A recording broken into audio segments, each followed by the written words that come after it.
ಈ ಕಾರ್ಯಕ್ರಮದ ಪ್ರಾಯೋಜಕರು ಜೈನ್ ಇರಿಗೇಷನ್ ಸಿಸ್ಟಮ್ಸ್ ಲಿಮಿಟೆಡ್, ಜಾಗತಿಕ ತುಂತುರು ಮತ್ತು ಹನಿ ನೀರಾವರಿ ಉಪಕರಣಗಳ ಉತ್ಪಾದಕರು, ಬೇಸಾಯ ತಂತ್ರಜ್ಞಾನ ನಿರೂಪಕರು ಹಾಗೂ ರೋಗರಹಿತ ಟಿಶ್ಯೂ ಕಲ್ಚರ್ ಗಿಡಗಳು. ವೀಕ್ಷಕರೇ ನಮಸ್ಕಾರ. ಇವತ್ತಿನ ಕೃಷಿ ಋಷಿಯ ಅಂಗಳದಲ್ಲಿ ಕಾರ್ಯಕ್ರಮಕ್ಕೆ ತಮಗೆಲ್ಲರಿಗೂ ಸ್ವಾಗತ. ಇವತ್ತು ನಾವು ನೆಲಮಂಗಲ ತಾಲೂಕಿನ ಬೋಳ್ಮಾರನಹಳ್ಳಿ ಎಂಬ ಒಂದು ಊರಿನಲ್ಲಿದ್ದೀವಿ. ಇಲ್ಲಿ ನಾವೊಂದು ದಿವ್ಯಶಕ್ತಿ ಫಾರ್ಮ್ ಎನ್ನುವ ಒಂದು ಫಾರ್ಮಲ್ಲಿ ಬಂದಿದ್ದೀವಿ. ಇದರ ಮಾಲೀಕರು ಶ್ರೀ KKR ರಾವ್ ಅಂಥೇಳಿ. ಇವರು ಮೂಲತಃ ಆಂಧ್ರದವರು. ಅವರು ಇಲ್ಲಿಗೆ ನಮ್ಮ ಕರ್ನಾಟಕದಲ್ಲಿ ಜಮೀನನ್ನು ತಗೊಂಡು ಇಲ್ಲಿ ನೆಲಮಂಗಲದ ಹತ್ತಿರ ಪಾಲಿ ಹೌಸ್ನಲ್ಲಿ ಗುಲಾಬಿ ಬೆಳೆಯನ್ನು ಬೆಳೀತಾ ಇದ್ದಾರೆ. ಬನ್ನಿ ನಾವು ಇವತ್ತಿನ ಸಂಚಿಕೆಯ ಮೊದಲ ಭಾಗದಲ್ಲಿ ಇಲ್ಲಿ ಕ್ಷೇತ್ರ ಅಧೀಕ್ಷಕರಾಗಿ ಕೆಲಸ ಮಾಡ್ತಾ ಇರುವಂತಹ ಶ್ರೀ ರಾಘವೇಂದ್ರ ಅವರನ್ನು ಮಾತಾಡಿಸಿ ಇಲ್ಲಿ ಏನೆಲ್ಲ ಈ ಪಾಲಿ ಹೌಸ್ನಲ್ಲಿ ಗುಲಾಬಿ ಬೆಳಿಬೇಕು ಅಂದರೆ ಬೇಸಾಯ ಕ್ರಮಗಳನ್ನು ಅನುಸರಿಸಬೇಕು ಮತ್ತು ಇವರು ಏನು ಮಾಡ್ತಾ ಇದ್ದಾರೆ ಅನ್ನೋ ಮಾಹಿತಿಯನ್ನು ತಿಳ್ಕೊಳ್ಳೋಣ. ಅದರ ಮುಂದಿನ ಭಾಗವಾಗಿ ಇಲ್ಲಿ ಮ್ಯಾನೇಜರ್ ಆಗಿ ಕೆಲಸ ಮಾಡ್ತಾ ಇರುವಂತಹ ಶ್ರೀ ಶಿವಶಂಕರ್ ಸರ್ ಅವ್ರನ್ನ ಮಾತಾಡಿಸಿ ಒಂದು ಸಲ ಗುಲಾಬಿಯನ್ನು ಕೊಯ್ದಾದಮೇಲೆ ಅದನ್ನು ಇಲ್ಲಿ ಪ್ಯಾಕಿಂಗ್ ಹೌಸ್ ಅಥವಾ ಇಲ್ಲಿ ಪ್ಯಾಕಿಂಗ್ ಹೌಸ್ ಮಾಡಿ ಪ್ಯಾಕಿಂಗ್ ಹೌಸ್ನಲ್ಲಿ ಏನೆಲ್ಲ ಮಾಡ್ತಾರೆ, ಹಾಗೆ ಅದನ್ನು ಯಾವ ರೀತಿ ಮಾರ್ಕೆಟ್ಗೆ ಕಳಿಸ್ತಾರೆ ಅನ್ನೋ ಎಲ್ಲ ಮಾಹಿತಿಯನ್ನು ಅವ್ರನ್ನ ಕೇಳಿ ತಿಳ್ಕೊಂಬರೋಣ. ಸರ್ ನಮಸ್ಕಾರ. ನಮಸ್ತೆ. ನಮ್ಮ ಫಾರ್ಮ್ ಟಿವಿಯ ಕೃಷಿ ಋಷಿ ಅಂಗಳದಲ್ಲಿನ ಕಾರ್ಯಕ್ರಮಕ್ಕೆ ತಮಗೆ ಸ್ವಾಗತ. ಸರ್ ನೀವು ಮತ್ತು ಈ ಫಾರ್ಮ್ ಅವರು ನಮಗೆ ಮೊದಲನೇದಾಗಿ ನಮ್ಮ ವಾಹಿನಿಗೆ ಬರ್ತಾ ಇದ್ದೀರಾ. ಮೊದಲನೇದಾಗಿ ಸರ್ ನೀವು ನಿಮ್ಮ ಈ ಫಾರ್ಮ್ ಬಗ್ಗೆ ಅಥವಾ ನಮ್ಮ ಈ ಫಾರ್ಮ್ನ ಓನರ್ ಬಗ್ಗೆ ನೀವು ಪರಿಚಯ ಮಾಡಿಕೊಡ್ಬೋದಾ? ಹಾಂ ಸರ್, ಅವ್ರು ಬಂದ್ಬಿಟ್ಟು ಆಂಧ್ರದವರು, KK ರಾವ್ ಅಂತ ಹೇಳ್ಬಿಟ್ಟು. KK ರಾವ್ ಅಂತ ಅವ್ರ ಹೆಸರು. ಹೌದು ಸರ್. ಮೂಲತಃ ಅವರು ಆಂಧ್ರ ಪ್ರದೇಶ ಸರ್. ಇಲ್ಲೇ ಬಂದು ಈಗ ನೆಲೆಸಿ ರೋಸ್ ಸ್ಟಾರ್ಟ್ ಮಾಡಿದ್ದಾರೆ. ಗುಲಾಬಿ ಬೆಳೆಗಳು ಅವ್ರಿಗೆ ಆಸಕ್ತಿ ಜಾಸ್ತಿಯಾಗಿ ಹೂವದಲ್ಲಿ ಇದೇ ಹೂವು ಮಾಡಬೇಕು ಅಂತ ಹೇಳಿ. ಅವರು ಮೂಲತಃ ಕೃಷಿಕರ ಅವರ ಕುಟುಂಬದವರೆಲ್ಲ ಅಥವಾ ಹೆಂಗೆ ಬೇರೆ ಯಾವುದಾದ್ರೂ ಬಿಸ್ನೆಸ್ಸು ವ್ಯವಹಾರಗಳನ್ನೇನಾದರೂ ಇದೆಯಾ ಅವ್ರದ್ದು? ಅದು ಎಂಟೆಮಲ್ಲಿ ಇದೆ, ಬಟ್ ಇಲ್ಲಿ ಅವರು ಇಲ್ಲೇ ಜಮೀನು ತಗೊಂಡು ಕೃಷಿಕರಾಗಬೇಕು ಅಂತ ಹೇಳ್ಬಿಟ್ಟು ಮಾಡಿದ್ದಾರೆ ಸರ್. ಮೂಲತಃ ಏನು ಕೃಷಿಕರಲ್ಲ, ಏನಲ್ಲ ಸರ್. ಆ ನಂತರ ಕೃಷಿಯಲ್ಲಿ ಆಸಕ್ತಿ ಬಂದು ಅವರು ಇಲ್ಲಿ ಕೃಷಿಯನ್ನು ಪ್ರಾರಂಭ ಮಾಡಿದ್ದಾರೆ ಸರ್. ಈಗ ಎಷ್ಟು ವರ್ಷ ಆದ ಹಿಂದೆ ಸರಿ ಅವರು ಇಲ್ಲಿ ನಮ್ಮ ಕರ್ನಾಟಕಕ್ಕೆ ಬಂದರು? ಸರ್ ಮೊದಲೇ ಇದ್ದರು, ಬಟ್ ಇಲ್ಲಿ ರೋಸ್ದಲ್ಲಿ ಫಸ್ಟು 3-4 ವರ್ಷ ಆಯಿತು ಸರ್. ಅಲ್ಲ, ನಮ್ಮ ಕರ್ನಾಟಕಕ್ಕೆ ಬಂದು ಎಷ್ಟು ವರ್ಷ ಆಯಿತು ಅವರು? ಆಗಿರ್ಬೋದು ಸರ್, ಒಂದು 10 ವರ್ಷ ಮೇಲೆ 10 ವರ್ಷ ಆಗಿರುತ್ತೆ. ಈಗ ಇಲ್ಲಿ ಜಮೀನು ತಗೊಂಡಿದ್ದು ಯಾವಾಗ ಸರ್ ಅವರು? Sir 2020-21ರಲ್ಲಿ sir. 21ರಲ್ಲಿ ಇತ್ತು. ಅವ್ರು ಇಲ್ಲಿ ಕರ್ನಾಟಕಕ್ಕೆ ಬರೋಕ್ಕಿಂತ ಮುಂಚೆ ಅವ್ರದ್ದು ಏನು ಜಮೀನು ಇರಲಿಲ್ಲ. ಆ ನಂತರನೇ ಅವ್ರು ಇಲ್ಲಿ ಜಮೀನು ತಗೊಂಡ್ರು. ಎಷ್ಟು ಎಕರೆ ಇದೆ ಸರ್ ಈಗ ಇಲ್ಲಿ? ಒಂದು 10 ಎಕರೆ ಇದೆ ಸರ್. 10 ಎಕರೆ ಇದೆ ಸರ್. 10 ಎಕರೆನೂ ಒಟ್ಟಿಗೆ ತಗೊಂಡ್ರ? ಇಲ್ಲ ಸರ್, ಸ್ವಲ್ಪ ಇದು ಫಸ್ಟ್ ಇದು ಇವಾಗ ತೊಗೊಂಡ್ರು. ಆಮೇಲೆ ಮತ್ತೆ 12 ಎಕರೆ ಅವು ರೋಸ್ದಲ್ಲಿ ಸ್ವಲ್ಪ ಆಸಕ್ತಿ ಹೆಚ್ಚಾಗ್ಬಿಟ್ಟು ರೋಸ್ ಬೆಳಿಬೇಕು, ನಾನು ಕೃಷಿಕರಾಗಬೇಕು ಅಂತ ಹೇಳ್ಬಿಟ್ಟು ಬೇರೆ ತಗೊಂಡು ಮಾಡ್ತಿದ್ದೆ. ಆವಾಗ ಇಲ್ಲಿ ತಗೊಳ್ಬೇಕಿದ್ರೆ ಇದೆಲ್ಲ ಖಾಲಿ ಜಾಗ ಇತ್ತಲ್ವಾ? ಸರ್, ಬೇರೆ ಸಣ್ಣ ಮರಗಳೆಲ್ಲ ಇದ್ದು. ಅದೇ ಮರಗಳಿತ್ತು, ಹಿಂಗೆ ಖಾಲಿ ಜಾಗ ಇತ್ತು. ಈ ಥರ ಪಾಲಿ ಹೌಸ್ಗಳೇನು ಇರಲಿಲ್ಲ? ಏನಿರಲಿಲ್ಲ ಸರ್. ಆವಾಗ ಖಾಲಿ ಜಾಗದಲ್ಲಿ ಅವರು ಬೇರೆ ಏನೆಲ್ಲ ಬೆಳೆಗಳನ್ನು ಬೆಳೀತಾ ಇದ್ರು? ರಾಗಿ ಒಂದು ಬೆಳೀತಾ ಇದ್ರು ಅಷ್ಟೇ. ಅದನ್ನು ಎಷ್ಟು ವರ್ಷ ಮಾಡಿದ್ರು ಅವರು? ಅಂದರೆ ಬೇರೆ ಬೆಳೆ ಯಾವುದು ಬೆಳೆದಿಲ್ಲ ಇವರು, ಬೇರೆಯವರು ಬೆಳೆದಿದ್ದು. ಅಲ್ಲ, ತಗೊಂಡಿದ್ದ ಪ್ರಾರಂಭದಲ್ಲಿ ಓಪನ್ ಇತ್ತಲ್ವ ಜಾಗ, ಖಾಲಿ ಇತ್ತು. ಆವಾಗ ಏನು ಬೆಳೆದಿಲ್ಲ. ತಗೊಂಡ ತಕ್ಷಣನೇ ಪಾಲಿ ಹೌಸಿಗೆ ಬಂದ್ಬಿಟ್ರ? ಬೇರೆ ಪಾಲಿ ಹೌಸಿಗೆ ಬಂದ್ರು. ಆವಾಗ ಸರ್ ಪಾಲಿ ಹೌಸ್ ಕನ್ಸ್ಟ್ರಕ್ಷನ್ ಮಾಡಬೇಕಿದ್ರೆ ಅವ್ರಿಗೆ ಸಬ್ಸಿಡಿ ಇದೆಲ್ಲ ಸಿಕ್ಕಿರ್ಬೋದಾ? ಸಿಕ್ಕಿರ್ಬೋದು ಸರ್. ಸಿಕ್ಕಿರುತ್ತೆ. ಈಗ ಸರ್, ಈಗ ನೀವು ಇಲ್ಲಿ ಏನು ಮಾಡ್ತಾ ಇದ್ದೀರಾ, ಕೆಲಸವನ್ನು ಮಾಡ್ತಾ ಇದ್ದೀರಾ? ನಾನು ಸೂಪರ್ವೈಸರ್ ಕೆಲಸ ಮಾಡ್ತಾ ಇದ್ದೀನಿ ಸರ್. ಸೂಪರ್ವೈಸರ್ ಕೆಲಸ ಮಾಡ್ತಾ ಎಷ್ಟು ವರ್ಷದಿಂದ ಸರ್? 3 ವರ್ಷದಿಂದ ಮಾಡ್ತಾ ಇದ್ದೀನಿ. 3 ವರ್ಷದಿಂದ ಮಾಡ್ತಾ ಇದ್ದೀರಾ. ನಾವು ಈಗ ಗುಲಾಬಿಯ ವಿಷಯಕ್ಕೇ ಬಂದರೆ, ಈಗ ಗುಲಾಬಿಯಲ್ಲಿ ಸರ್ ಇವರು ನಿರ್ದಿಷ್ಟವಾಗಿ ಈಗ ಪಾಲಿ ಹೌಸ್ ಅಂದಾದ ತಕ್ಷಣ ಇದಕ್ಕೆ ಇವರು ಏನು ಮಾಡಿರ್ತಾರೆ ಅಂದರೆ ಸಿಕ್ಕಾಪಟ್ಟೆ ಇನ್ವೆಸ್ಟ್ಮೆಂಟ್ ಮಾಡಿರ್ತಾರೆ. ಆ ಇನ್ವೆಸ್ಟ್ಮೆಂಟನ್ನು ಅವರು ರೀಚ್ ಆಗಬೇಕು, ತಲುಪಬೇಕು ಅಥವಾ ಉತ್ತಮ ಲಾಭ ಗಳಿಸಬೇಕು ಅಂತಾದರೆ ಪಾಲಿ ಹೌಸ್ನಲ್ಲಿ ಉತ್ತಮವಾದಂತಹ ತಳಿಗಳನ್ನು ಮಾರ್ಕೆಟಲ್ಲಿ ಯಾವ ಕ್ಯಾಚ್ ಇರುತ್ತೋ ತಳಿಗಳನ್ನು ಹಾಕಬೇಕು ಅಂತೇಳಿ ಹೇಳ್ತಾರೆ. ಕರೆಕ್ಟಾ? ಕರೆಕ್ಟ್. ಈಗ ಆ ಪ್ರಕಾರವಾಗಿ ಹೋಗೋದಾದರೆ ಸರ್, ಇಲ್ಲಿ ಗುಲಾಬಿಯಲ್ಲಿ ಯಾವ ತಳಿಗಳನ್ನು ಹಾಕಿದ್ದಾರೆ? ತಾಜ್ ಮಹಲ್ ಫಸ್ಟು, ಇದರಲ್ಲಿರೋದು ತಾಜ್ ಮಹಲ್ ಫಸ್ಟು. ಸೆಕೆಂಡ್ ಬಂದು gold strike, white avalanche, peach avalanche, revival ಮತ್ತು ಜುಮಿಲಿಯಾ. ಒಟ್ಟು ಎಷ್ಟಿದೆ? ಒಟ್ಟು ಟೋಟಲ್ ಇಲ್ಲಿ 6 ಪಾಲಿ ಹೌಸಲ್ಲಿ 10 ವೆರೈಟಿ ಇದೆ. 10 ವೆರೈಟಿಗಳಿದೆ. ಈ ಪಾಲಿ ಹೌಸಲ್ಲಿ ಬರೀ 6 ಇದೆ. ಈಗ ಕೆಂಪು ವೆರೈಟಿ ಅಂತಂದ್ರೆ ಯಾವುದಿದೆ ಸರ್ ಇಲ್ಲಿ?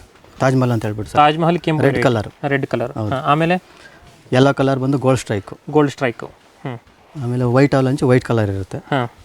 ಇನ್ನೊಂದು ಪೀಚ್ ಅವಲಂಚ್ ಬರುತ್ತೆ, ಅದು ಸ್ವಲ್ಪ ಮಿಲ್ಕಿ ಕಲರ್ ಇರ್ತದೆ. ಆಮೇಲೆ ಜುಮಿಲಿಯಾ ವೈಟ್ ಟು ರೆಡ್ ಮಿಕ್ಸ್ ಇರ್ತದೆ, ಮಿಕ್ಸ್ಡ್. Revival pink colour. ಒಟ್ಟು 6 ವೆರೈಟಿ, 6 ಕಲರ್ ಹಾಕಿದ್ದಾರೆ. ಹೌದು. ಮತ್ತೆ ವೆರೈಟೀಸ್ 10 ಆಗುತ್ತೆ. ಬೇರೆ ಪಾಲಿಸ್ ಎಲ್ಲ ಇನ್ನು 4 ಎಕ್ಸ್ಟ್ರಾ ಇರುತ್ತೆ. ಅಲ್ಲಿ ಯಾವ್ದು ಹಾಕಿದ್ದಾರೆ? ಇಲ್ಲಿ ಬಂದ್ಬಿಟ್ಟು ಸ್ವೀಟ್ ಅವಲಂಚು ಒಂದು, ನೋಬ್ಲೆಸ್ಸು, ಹಾಟ್ ಸ್ಟಾರು, ರಾಕ್ ಸ್ಟಾರ್. ಅದು ಯಾವ್ಯಾವ ಕಲರ್ ಇದೆ ಸರ್? ಅದು ಸ್ವಲ್ಪ ರೆಡ್ಗೆ ಬರುತ್ತೆ. ಹಾಟ್ ಸ್ಟಾರ್, ರಾಕ್ ಸ್ಟಾರ್ ಸ್ವಲ್ಪ ರೆಡ್ ಕಲರ್ಗೆ ಮ್ಯಾಚ್ ಆಗುತ್ತೆ. ಇದು ಸ್ವೀಟ್ ಅವಲಂಚ್ ಬಂಚು ಬಂದ್ಬಿಟ್ಟು ವೈಟ್ಗೆ ಸ್ವಲ್ಪ ಮ್ಯಾಚ್ ಆಗುತ್ತೆ. ವೈಟು ಪೀಚ್ಗೆ ಇರುತ್ತೆ, ಮಿಲ್ಕಿ ಕಲರಲ್ಲಿ ಸ್ವಲ್ಪ ಮಿಕ್ಸ್ ಆಗುತ್ತೆ. ಇನ್ನೊಂದು ನೋಬ್ಲೆಸ್ಸು ಅದು ಸ್ವಲ್ಪ ಪಿಂಕಿ ಕಲರ್. ಪಿಂಕ್ ಕಲರ್ ಬರುತ್ತೆ ಸರ್. ಅವರು ಈಗ ಇಲ್ಲಿ ಈ ಗುಲಾಬಿ ಬೆಳೆಗೆ ಹೋಗೋಕ್ಕಿಂತ ಬದಲಾಗಿ ಬೇರೆ ಎಲ್ಲ ಬೆಳೆಗಳನ್ನು ಬೆಳೆಬಹುದಿತ್ತು. ಈಗ ಹೂವಿನಲ್ಲೇ ಆದರೂ ಉದಾಹರಣೆಗೆ ಸೇವಂತಿಗೆ ಇರುತ್ತೆ, ಚೆಂಡು ಹೂವು ಇರುತ್ತೆ, ಈ ಬೇರೆ ಬೆಳೆಗಳಿಗೆ ಹೋಗ್ಬೋದಿತ್ತು. ಈ ಗುಲಾಬಿಗೆ ಯಾಕೆ ಬಂದರು? ಆ ಗುಲಾಬಿ ಮೇಲೆ ತುಂಬ ಇಂಟ್ರೆಸ್ಟ್ ಇತ್ತು ಸರ್ ಅವ್ರಿಗೆ, ಅದಕ್ಕೆ. ಓಕೆ, ಅವ್ರು ಬೇರೆ ಎಲ್ಲಾದರೂ ಬೇರೆ ಬೆಳೆಗಳನ್ನು ಮುಂಚೆ ಏನಾದರೂ ಬೆಳೆದು ಏನಾದರೂ ಲಾಸ್ ಆ ಥರದ್ದು ಏನಿಲ್ಲ ಸರ್. ಇಲ್ಲ, ಪಾಲಿ ಹೌಸ್ ಮಾಡಿದ ತಕ್ಷಣ ಡೈರೆಕ್ಟ್ ಆಗಿ ಗುಲಾಬಿನೇ ಬೆಳೆದಿದ್ದು. ಹೌದು ಸರ್. ಸರ್, ಈಗ ನೀವು ಇಲ್ಲಿ ಒಂದು 10 ತಳಿಗಳನ್ನು ಹಾಕಿದ್ದೀರಾ. ಒಟ್ಟು 6 ಪಾಲಿ ಹೌಸ್ ಅಲ್ಲಿ 6 ಕಲರ್ ಇದೆ ಅಂತ ಹೇಳಿದ್ರೆ. 6 ಕಲರ್ ಇಲ್ಲಿ ಫಸ್ಟ್ ಪಾಲಿ ಹೌಸ್ ಅಲ್ಲಿ ಮಾತ್ರ 6 ಕಲರ್ ಇದೆ. 6 ಕಲರ್ ಇದೆ. ಬೇರೆ 5 ಪಾಲಿ ಹೌಸ್ ಅಲ್ಲಿ 3 ಕಲರ್ ಮಿಕ್ಸ್ ಮಾಡಿದ. ಓಕೆ, ತೊಂದರೆ ಇಲ್ಲ. ಈಗ ಸರ್, ನಾವು ಈ ವಿಷಯಕ್ಕೆ ಬರೋದಾದ್ರೆ ಫಸ್ಟ್ ನೀವು ಗಿಡಗಳನ್ನು ಎಲ್ಲಿಂದ ಖರೀದಿ ಮಾಡಿದ್ರಿ? ಸರ್, ನಾವು ಪುಣೆಯಿಂದ ತಂದಿರೋದು, ಸೋ ಎಕ್ಸ್ಪ್ಲೋರಾ ಅದೊಂದು ಕಂಪನಿ. ಹೌದು ಸರ್. ಓಕೆ, ಅದೆಲ್ಲ ಏನು ಗ್ರಾಫ್ಟೆಡ್ ಗಿಡಗಳಂತಂದ್ರೆ ಅಥವಾ ಬಡ್ ಗಿಡಗಳಂತಂದ್ರೆ, ಕಸಿ ಗಿಡಗಳಂತಂದ್ರೆ ಎಂತ? ಕಸಿ ಗಿಡಗಳು ಸರ್. ಕಸಿ ಗಿಡಗಳು ಅಥವಾ ಕೆಲವು ಜನ ಈ ಹಾರ್ಡ್ ವುಡ್ ಕಟಿಂಗ್ಸ್ ಆ ಥರ ಹಾಕ್ತಾರೆ. ಕಸಿ ಗಿಡಗಳೇ ತಂದಿದ್ದಾರೆ. ಕಸಿ ಗಿಡಗಳನ್ನೇ ತಂದ್ರೆ ಆವಾಗ ಎಷ್ಟಿತ್ತು ಸರ್ ರೇಟು? 11 ರಿಂದ 12 ರೂಪಾಯಿ ಸರ್. ಅದು ಸರ್ ಹೆಂಗೆ ನಿಮಗೆ ತಳಿ ಮೇಲೆ ಹೋಗುತ್ತಾ? ಕಲರ್ ಮೇಲೆ ಹೋಗುತ್ತೆ, ತಳಿ ಮೇಲೆ ಹೋಗುತ್ತೆ. ಬೇರೆ ಬೇರೆ ತಳಿ ತಂದ್ರೆ ಸ್ವಲ್ಪ ಜಾಸ್ತಿನೂ ಆಗ್ಬೋದು, ಕಮ್ಮಿನೂ. ಈಗ 11-12 ರೂಪಾಯಿ ಈಗ ಸದ್ಯ ನೀವು ತಂದಿರೋದು ಯಾವ ತಳಿಗೆ ಸರ್ ಇದು? ಸರ್, ಇದು ಬಂದ್ಬಿಟ್ಟು ಅದೇ ತಾಜ್ ಮಹಲ್ ಗೋಲ್ಡ್ ಸ್ಟ್ರೈಕ್. ಹ್ಞೂ ಸರ್, ತಾಜ್ ಮಹಲ್ದು ಇವೆಲ್ಲ ಒಟ್ಟಿಗೆ ತಂದಿದ್ದು. Taj Mahal, gold strike, revival, Jumilia, white ಆಲೋಜ್, ಪೀಚ್ ಹೌಸ್ ಎಲ್ಲ ಒಟ್ಟಿಗೆ ತಂದಿದ್ದು. ಕೆಲವಕ್ಕೂ 11-12 ರೂಪಾಯಿ ನಿಮಗೆ 12 ರೂಪಾಯಿ ಒಂದು ಗಿಡಕ್ಕೆ ಬಿದ್ದಿದೆ. ಹೌದು ಸರ್. ಒಟ್ಟು ಎಷ್ಟು ಈಗ ಒಂದು ಪಾಲಿ ಹೌಸ್ ಅಂದ್ರೆ ಸರ್, ಈಗ ನಾವು ಈಗ ಸದ್ಯ ಈಗ ನಿಂತಿರೋ ಈ ಪಾಲಿ ಹೌಸ್ ಎಷ್ಟು ವಿಸ್ತೀರ್ಣ ಇದೆ ಸರ್? 2 ಎಕರೆ ಇದೆ ಸರ್. ಇದು ಒಂದು ಪಾಲಿ ಹೌಸ್ 2 ಎಕರೆ ಇದೆ ಸರ್. ಈಗ ಈ 2 ಎಕರೆಗೆ ಒಟ್ಟು ಎಷ್ಟು ಗಿಡ ಕುಂತಿದ್ದಾವೆ ಸರ್? 36,000 ರಿಂದ 37,000 ಇದೆ ಸರ್. 37,000 ಗಿಡ ಕುಂತಿದ್ದಾವೆ. ಓಕೆ ಸರ್, ಈಗ ನಿಮ್ಗೆ ಫಸ್ಟ್ ಈಗ ನೀವು ಗಿಡ ನಾಟಿ ಮಾಡೋದಕ್ಕಿಂತ ಮುಂಚೆ ನಾವು ಈಗ ಬೆಡ್ ಪ್ರಿಪರೇಷನ್ ಅಂದರೆ ನಾವು ಮಡಿಗಳನ್ನು ಮಾಡ್ಕೊಳ್ಬೇಕಾಗತ್ತೆ. ಈ ಮಡಿ ಯಾವ ಥರ ಮಾಡ್ಕೊಂಡ್ರಿ ಸರ್ ನೀವು ಇದಕ್ಕೆ ನಾಟಿಗೆ? ಜನಗಳು ಕರ್ಕೊಂಡು ಬೆಡ್ ರೆಡಿ ಮಾಡಬೇಕು ಸರ್. 90 ಸೆಂಟಿಮೀಟರ್ ಬೆಡ್ ಮಾಡಬೇಕು. 90 ಸೆಂಟಿಮೀಟರ್ ಆಗಲ್ಲ ಸರ್, 90 ಸೆಂಟಿಮೀಟರ್ ಆಗಲ್ಲ. ಆಮೇಲೆ ಪಾತ್ವೆ ಬಂದ್ಬಿಟ್ಟು 40 ಸೆಂಟಿಮೀಟರ್ ಇರಲೇಬೇಕು. ನೀವು ಓಡಾಡಲಿಕ್ಕೆ 40 ಸೆಂಟಿಮೀಟರ್ ಜಾಗ ಕೊಟ್ಟಿದ್ದೀರಾ ಇರಬೇಕು. ಆಮೇಲೆ ಅದಕ್ಕೆ ಈಗ ನೀವು ಮಡಿಗಳನ್ನು ಮಾಡಬೇಕಿದ್ರೆ ಈ ಗೊಬ್ಬರ ಬಂದ್ಬಿಟ್ಟು ವರ್ಮಿ ಕಂಪೋಸ್ಟ್ ಹಾಕ್ತೀವಿ. ಆಮೇಲೆ ಕೆಮಿಕಲ್ ಬಂದ್ಬಿಟ್ಟು ಕೆಂಡಲ್ ರೂಟು ಇದೆಲ್ಲ ಇರುತ್ತೆ, ಅದು ಹಾಕ್ತೀವಿ. ಕೆಂಡಲ್ ರೂಟ್ ಅಂದರೆ ಅದು ಏನಕ್ಕೆ ಸರ್? ಭೂಮಿ ಗಿಡ ಚೆನ್ನಾಗಿ ಬರುತ್ತೆ ಅಂತ ಹೇಳ್ಬಿಟ್ಟು ಸರ್. ಓಕೆ, ಆಮೇಲೆ ಎಲ್ಲ ಚೆನ್ನಾಗಿ ಬರುತ್ತೆ.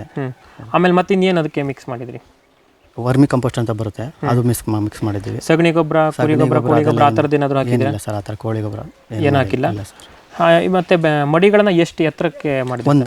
ಒಂದು ಅಡಿಗೆ ಮಾಡ್ತೀವಿ ಸರ್. 1 ಅಡಿ ಎತ್ತರ ಮಾಡಿದ್ದೀರಾ? ಹೌದು. ಓಕೆ ಸರ್, ಈಗ ಇದಕ್ಕೆ ಮಾಡಬೇಕಿದ್ರೆ ಅದಕ್ಕೆ ಅಂಡರ್ಗ್ರೌಂಡಲ್ಲಿ ನೀವು ಅಂದರೆ ಒಳಗಿಂದೊಳಗೇನೆ pipe line system, drip line ಆ ಥರದ್ದು ಮಾಡ್ಕೊಂಡಿದ್ದೀರಾ? ಡ್ರಿಪ್ ಲೈನ್ ಎಲ್ಲ ಹಾಕ್ಸಿದ್ದೀವಿ. ಅಥವಾ ಮೇಲಿಂದ ಹಾಕಿದ್ದೀರಾ? ಇಲ್ಲ ಸರ್, ಕೆಳಗಡೆ ಭೂಮಿಯಿಂದ ಒಂದು 2 ಅಡಿ ಕೆಳಗಡೆ 4 ಇಂಚ್ ಪೈಪ್ ಹಾಕ್ಕೊಂಡು. ಅಂದರೆ ಭೂಮಿ ಈಗ ಮಡಿಯಲ್ಲಿ 4 ಇಂಚ್ ಕೆಳಗಡೆ ಇದೆಯಾ ಅದು? ಹಾಂ ಸರ್, ಬೆಡ್ ಇದೆಯಲ್ಲ, ಬೆಡ್ಡಿಂದ 1 ಅಡಿಗಿನ ಕೆಳಗಡೆ 1 ಅಡಿ ಕೆಳಗಡೆ ಇದೆ ಸರ್. ಪೈಪ್ ಲೈನ್ ಇದೆ? ಹಾಂ ಸರ್, ಪೈಪ್ ಲೈನ್ 3. ಆಮೇಲೆ ಡ್ರಿಪ್ಪು ಮೇಲೆ ಅದ್ರ ಮೇಲೆ ಇದೆ ಸರ್. ಬೆಡ್ ಮೇಲೇ ಇದೆ? ಹಾಂ ಸರ್, ಬೆಡ್ ಮೇಲೆ ಹಾಕೊಂಡು ಸರ್. ಈಗ ಅದಕ್ಕೆ ನೀವು ಈಗ ಗುಲಾಬಿ ಗಿಡ ನಾಟಿ ಮಾಡ್ತೀರಲ್ವಾ, ಆ ನಾಟಿ ಮಾಡಬೇಕಿದ್ರೆ ಹೆಂಗೆ ಮಾಡಿದ್ರಿ ಅದು ಪ್ರಾರಂಭದಲ್ಲಿ? ಬೆಡ್ಡಲ್ಲಿ 2 ಕಡೆ ಒಂದು ಇದು ಗುದ್ಲಿ ತಗೊಂಡು ಅಗದ್ಬಿಟ್ಟು ಕ್ಲೀನಾಗಿ ಅಗದ್ಬಿಟ್ಟು 1 ಅಡಿಗೆ ಅರ್ಧ ಅಡಿಗೆ ಒಂದೊಂದು ಹಾಕೊಂಡು ಹೋಗ್ಬಿಡ್ತೀವಿ. ಅರ್ಧ ಅಡಿ ಏನು ಸಾಲಲ್ಲಿ ಹಾಕಿದ್ರಾ? ಹ್ಞೂ ಸರ್, ಸಾಲಲ್ಲಿ 2 ಸಾಲು ಮಾಡ್ತೀವಿ. ಒಂದು ಬೆಡ್ಡಲ್ಲಿ 2 ಸಾಲು ಮಾಡ್ತೀವಿ. 2 ಸಾಲು ಮಾಡ್ತೀವಿ. ಡ್ರಿಪ್ ಮೊದಲೇ ರೆಡಿ ಆಗಿರುತ್ತೆ.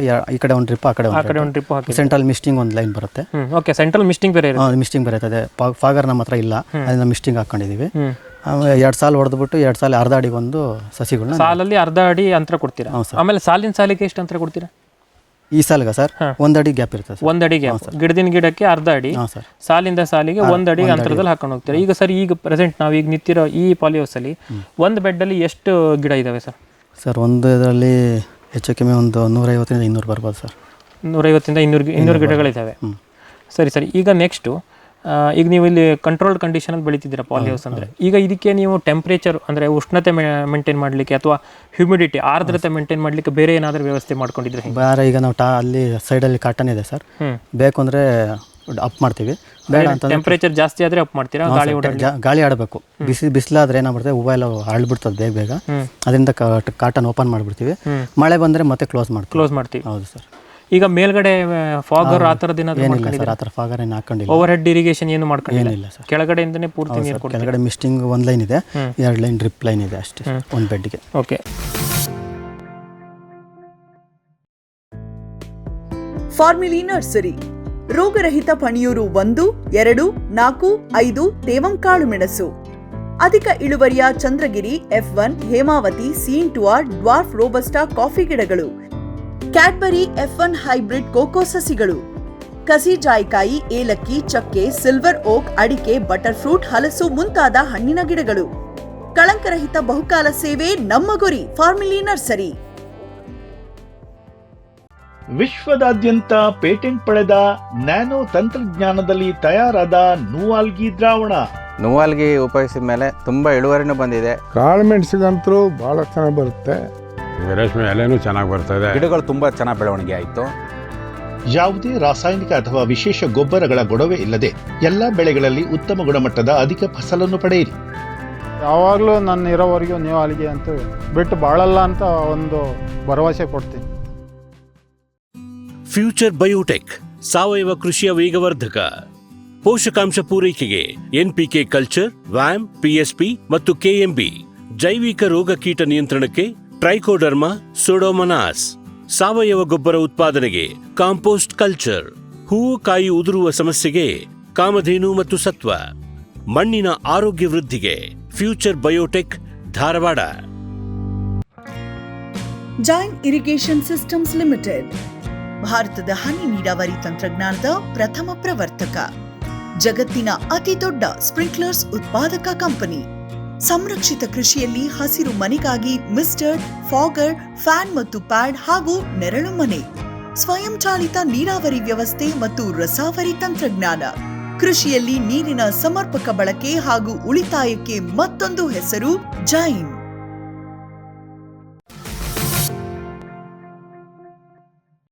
ಸರ್, ಈಗ ನಾಟಿ ಆದಮೇಲೆ ಒಂದ್ಸಲ ನೀವು ಬೆಡ್ಡಲ್ಲಿ ನಾಟಿ ಮಾಡಿದ್ಮೇಲೆ ಅದಕ್ಕೆ ಆಮೇಲೆ ಏನೆಲ್ಲ ಗೊಬ್ಬರಗಳನ್ನು ಕೊಟ್ಕೊಂಡು ಹೋಗ್ತೀರಾ? ಈಗ ಉದಾಹರಣೆಗೆ ಒಂದು ವಾರದ ಟೈಮ್ ಶೆಡ್ಯೂಲೇ ತಗೊಂಡ್ರೆ ಅಥವಾ ಒಂದು ತಿಂಗಳದ ಶೆಡ್ಯೂಲನ್ನೇ ತಗೊಂಡ್ರೆ ಹೆಂಗೆ ಗೊಬ್ಬರವನ್ನು ಕೊಡ್ತಾ ಹೋಗ್ತೀರಾ? ಕ್ಯಾಲ್ಸಿಯಂ ನೈಟ್ರೇಟ್ ಕೊಡ್ತೀವಿ. ಯಾವಾಗ ಸರ್ ಅದು? 1 ವೀಕ್ಲಿ ಆದಮೇಲೆ. 1 ವೀಕ್ ಅಲ್ಲ, ಈಗ ಪ್ರಾರಂಭದ ಒಂದು ತಿಂಗಳನ್ನ ಏನು ಕೊಡಲ್ವಾ? ಹೌದು ಸರ್, 1 ತಿಂಗಳ ಮೇಲೆ ಏನು ಕೊಡಲ್ಲ. ಅದಾದಮೇಲೆ ಸ್ವಲ್ಪ ಬರುತ್ತೆ, ಸ್ಟೆಮ್ ಲೆಂತ್ಗೆ ಇರುತ್ತೆ. ಆಮೇಲೆ ಕ್ಯಾಲ್ಸಿಯಂ ನೈಟ್ರೇಟ್ ಕೊಡ್ತೀವಿ. ಅದಾದಮೇಲೆ ಸ್ಟೆಮ್ ಲೆಂತ್ಗೆ ಅದು ಕ್ಯಾಲ್ಸಿಯಂ ನೈಟ್ರೇಟ್ ಇದೆಲ್ಲ ನೀವು ಫರ್ಟಿಗೇಷನ್ ಮೇಲೆ ಕೊಡ್ತೀರಾ ಅಥವಾ ಡೈರೆಕ್ಟ್ ಹಿಂಗೆ ಮ್ಯಾನ್ಯುಲಿ ಕೈಯಲ್ಲಿ? ಮ್ಯಾನ್ಯುಲಿ ಹಾಕ್ತೀವಿ ಸರ್. ಮ್ಯಾನ್ಯುಲಿ ಎಷ್ಟು ಗ್ರಾಮ್ ಹಾಕ್ತೀರಾ ಅದು ಒಂದು ಗಿಡಕ್ಕೆ? ಹಂಗೇನಾದ್ರು ಪ್ಲಾಂಟು 1 ಗ್ರಾಮ್ 2 ಗ್ರಾಮ್ ಕೊಡ್ತೀವಿ. 1 ಗ್ರಾಮ್ 2 ಗ್ರಾಮ್ ಕೊಡ್ತೀರಾ ಅಷ್ಟೇ. ಆಮೇಲೆ ನೆಕ್ಸ್ಟು ಕ್ಯಾಲ್ಸಿಯಂ ನೈಟ್ರೇಟ್ ಆದಮೇಲೆ? ಕ್ಯಾಲ್ಸಿಯಂ ನೈಟ್ರೇಟ್ ಆದಮೇಲೆ ಜೀವಾಮೃತ ರೆಡಿ ಮಾಡ್ಕೊತೀವಿ. ಇಲ್ಲೇ ಮಾಡ್ಕೊತೀರಾ? ಹಾಂ ಸರ್, ನಾವೇ ಮಾಡ್ಕೊತೀವಿ. ಅದು ಹೆಂಗೆ ಕೊಡ್ತೀರಾ? ಎಷ್ಟು ಕೊಡ್ತೀರಾ? ಅದೂ ಅಷ್ಟೇ ಸರ್, ಡ್ರೆಂಚಿಂಗ್ ಮಾಡ್ಕೊಂಡು ಹೋಗೋದು? ಡ್ರೆಂಚಿಂಗ್ ಮಾಡ್ಕೊಂಡು ಹೋಗ್ತೀವಿ. ಆಮೇಲೆ ಮತ್ತೆ ಇನ್ನು ರೋಗ ಕೀಟ ಬರದೇ ಹೋದಂಗೆ ಏನಾದರೂ ಡ್ರೆಂಚಿಂಗ್ ಏನಾದರೂ ಕೊಡ್ತೀರಾ? ಆ ಥರ ಏನಿಲ್ಲ, ಸ್ಪ್ರೇ ಇದ್ರೆ ಸ್ಪ್ರೇ ಮಾಡ್ಕೊತೀವಿ. ಈಗ ಇದಕ್ಕೆ ಡೈಲಿ ನಿಮ್ಮದು ಈ ಥರ ಪ್ರತಿ ಗಿಡನೂ ಹಿಂಗೆ ಏನಾಗಿದೆ ಹೇಗಾಗಿದೆ ಅಂತೇಳಿ ಸ್ಕೌಟಿಂಗ್ ಮಾಡೋ ಆ ಥರದ್ದು ಏನಾದರೂ ಪದ್ಧತಿ ಇದೆ ಸರ್? ಇದೆ ಸರ್, ಸ್ಕೌಟಿಂಗ್ ಮಾಡ್ತೀವಿ, ನಾವೇ ಮಾಡ್ತೀವಿ. ನೀವೇ ಮಾಡ್ತೀರಾ? ಹೌದು ಸರ್. ಓಕೆ. ಹಂಗೆ ಬೇಕು ಅಂತಂದರೆ ಲೇಬರ್ ಕರ್ಕೊತೀವಿ, ಅವರು ಮಾಡ್ತಾರೆ ಸ್ಕೌಟಿಂಗ್. ಆಮೇಲೆ ಸರ್, ಇದರಲ್ಲಿ ನೀವು ಪ್ರಾರಂಭದಲ್ಲಿ ನಾಟಿ ಮಾಡಿದಾಗ ಇದಕ್ಕೆ ಆಧಾರವಾಗಿ ಏನಾದರೂ ಸ್ಟೇಕಿಂಗ್ ಆ ಥರದ್ದು ಏನಾದರೂ ಆಧಾರವಾಗಿ ಏನಾದರೂ ಕೊಡ್ತೀರಾ? ಒಂದು ಕೋಲ್ ಗೀಲ್ ನಿಲ್ಸೋದು? ಏನಿಲ್ಲ ಸರ್, ಏನಿಲ್ಲ, ಸುಮ್ಮನೆ ಹಾಗೆ ನಾಟಿ ಮಾಡಬೇಕು. ಓಕೆ.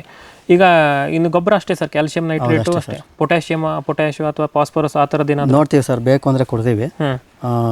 ಆಮೇಲೆ ಸಾವಯವ ಗೊಬ್ಬರಗಳನ್ನು ಅವೆಲ್ಲ ಏನು ಯೂಸ್ ಮಾಡಲ್ಲ. ಅವು ಏನು ಯೂಸ್ ಮಾಡಲ್ಲ.